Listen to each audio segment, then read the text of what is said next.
In the final episode of the season, Brian and Stewie go back in time to stop Christianity from ever happening, which has some massive consequences, like actual God giving the two of them a good old noogie. Is this all religion is? Threatening to noogie people if they dare to think for themselves? Yes, I'm basically Biff from Back to the Future. And after a really disappointing season, this latest episode entitled Faith No More really is a diamond in the rough. I laughed so hard throughout it, and it's easily one of my favourite episodes in this entire season. But that's not to say I don't have some gripes with it, so let's dive in and see what makes it so very different. The episode opens with Brian at the vet waiting to get a GPS tracker and a Bluetooth speaker inserted into him. Yeah, playing Ed Sheeran through my dog. I'm like a cool dentist. But there's some pros to the surgery, like the vet nurse being super young and super beautiful, so that means that Brian has to hit on her. I even pride myself on being able to find every dog's spot, right behind the ears. Well, maybe you can find mine sometime. She responds to this by listing all of the reasons why he wouldn't be interested in her, which are things like this. And my car's so filthy. I need someone to stick their head out the window to help navigate. Head out the window? Now, I found this so funny because I always love when the show reminds us that he is in fact a dog, despite communicating like a regular character, and a sleazy, smooth-talking character at that. But yes, his smooth moves work and she invites Brian to a Christian rock concert, and before he can protest by saying he is in fact an atheist, she gives him an orgasmic scratch behind the ears that completely rocks his world.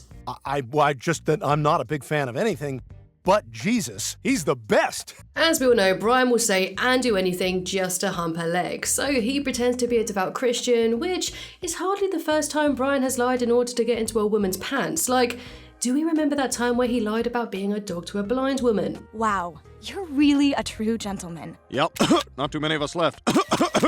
Speaking of which, I have been wanting to do a big deep dive into Brian's complicated dating history for a while now, so do let me know down in the comments if you'd like to see that in the future. Anyway, later on and during the concert, she invites Brian back to her place, and he thinks he's gonna get lucky, right up until he finds out that she's actually disgusted by the idea of sex before marriage. This pisses Brian off, and so he leaves to complain to Stewie all about the negatives of Christianity. Christianity is the worst thing that ever happened to this country, or the world. But Stewie responds by saying it's not all bad by showing off his swarthy Men of Nazareth calendar. Doors opening for all 25 days. Talk about the stars of Bethlehem, eh, right? But don't worry guys, this joke will pay off a bit better later on in the episode. This little chat didn't do too much for Brian, so he settles in to watch John Oliver on TV to calm himself down. Blimey, Governor, Republicans are bollocks. God, the British are smart. And that's absolutely true, by the way.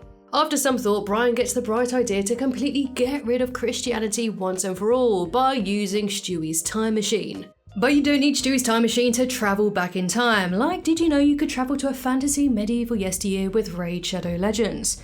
Yeah, but alright, you, your dog and your grandma all know what Raid is by now, but they're bound to. The game has a rating of 4.5 stars on the App Store with over 2 million reviews. But now is actually a great time to play Raid because they're running a Spring Hunt event where you can win real life prizes like games consoles and 10k worth of Amazon gift cards. Basically, you need to travel to Mistwood and hunt for hidden items.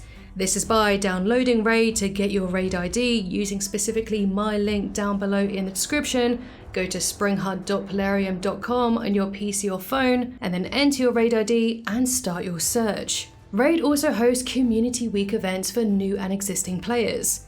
Like right now, they're giving away the legendary champion Chronicler Delin completely free. All you need to do is log in for 7 consecutive days between April 11th and July 8th.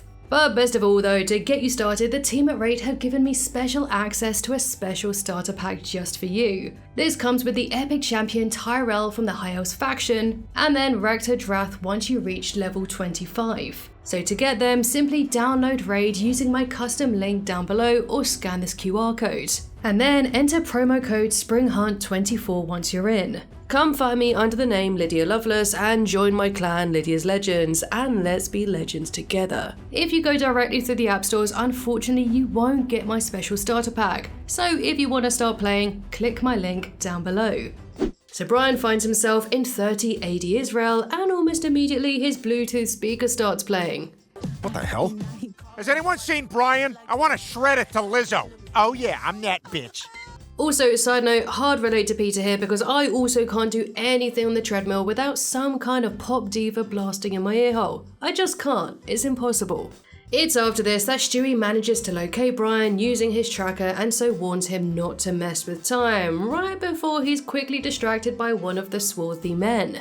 Even the smallest interaction with someone from another— oh my god, that's December 8th from the calendar. I have to interact with him. Now, I have to admit, I did really appreciate the comeback of the Bluetooth speaker tracker, which took it from a standalone joke about abusing Brian and therefore his meet cute with the nurse, into actually being a really good plot device.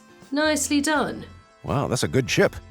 So with his plan to stop Christianity, Brian's first plan is to upstage Jesus so he's not seen as an amazing messiah.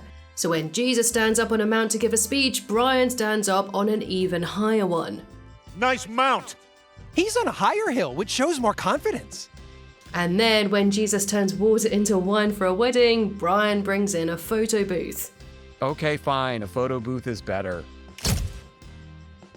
It's dumb, but it's funny dumb that Family Guy does best. Also, as someone who has partaken in a lot of photo booths at weddings, I did like this little dose of reality. But after spending some time with Jesus, Brian soon realizes that he doesn't want to be a messiah after all. He wants to be a comedian. Come on, does anyone really want to watch a Jewish guy make snarky observations? But his father, i.e. God, won't allow it, so Brian helps the two of them make up, and there are a lot of funny moments in this scene. In fact, right now, I'm weirdly seeing a prostitute with the same name as Mom.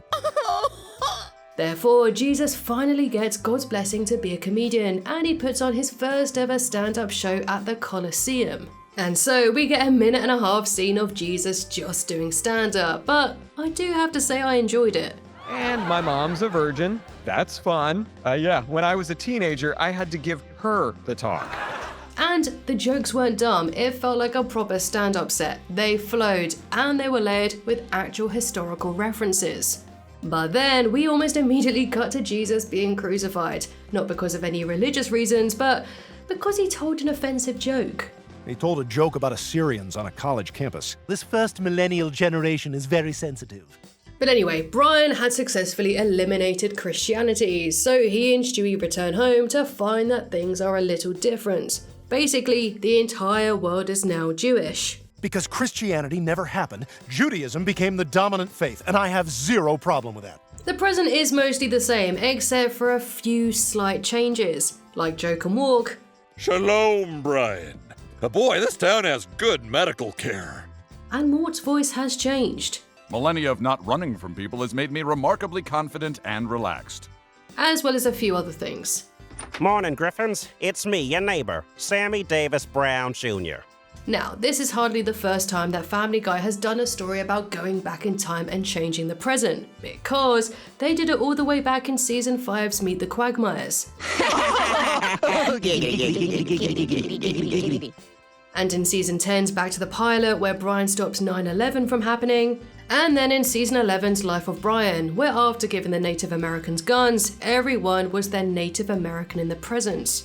And this butterfly effect is a common trope in many time travel movies, but it's one I genuinely do like seeing again and again with these Brian and Stewie time travel episodes. They've always been my favourites, I just love their chemistry. They bounce off each other so well, they can be arguing one minute and best friends the next. And these time travel episodes and Road 2 episodes do get them out of Quahog and into more interesting locations.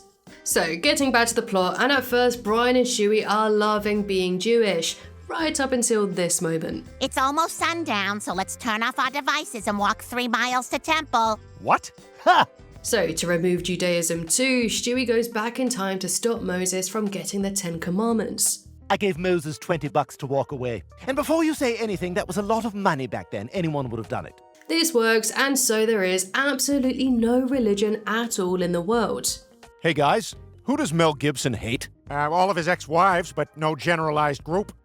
Now, I thought this was all a bit too quick, and I do wish we got more than just a one-liner here, but I get it. It's a 21-minute episode. There's a lot to fit in here. So everything is great and dandy right up until God knocks on their door and proceeds to give them noogies because he's now pretty much redundant, and oh my god, this made me laugh so hard. So with that, God threatens them to fix their mistake, but Brian says no and basically calls God a boomer. This is then before cutting straight to a beat up Brian and Stewie singing in church, presumably after going back in time and restoring Christianity. Although I found the ending kind of abrupt, it only really made that funnier, and saying that there are a lot of funny jokes throughout the episode that I didn't even bring up yet. Like Brian eating Jesus' hummus, which is something I can really relate to because damn, I love hummus. Okay, I guess it's for both of us. And then there's the Maury scene where Joseph finds out that he's not in fact Jesus' real father. You are not the father. Yes! Yes! Yes! I knew it! But I must say that not everything landed for me, like this Del Taco parody ad. Del Taco, you want fries with your taco? Too bad, you're getting them.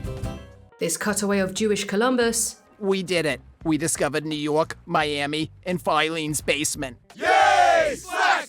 And then this Mayor West voiceover, which completely fell flat for me. Sounds like Brian's fixing to use Stewie's time machine. I'm Mayor West, and my voice was sped up because the show ran too long. Seriously, I can't stand this Mayor Wild West character at all. He kills any scene he's in, and he's definitely not a good replacement for the hilarious Adam West. Like, at all.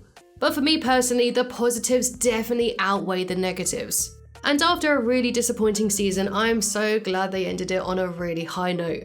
And after how bad the Stewie and Brian subplots have been in the episodes, it was a really great decision to take them back to the basics with a time travel episode where they are the main focus.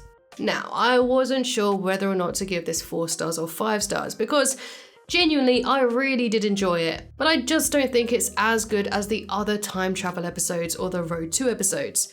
But it delivered exactly what I wanted, which was a Family Guy episode with a fun plot and lots of laughs. So for that reason, I'm gonna round this 4 stars up to 5. Let's be positive.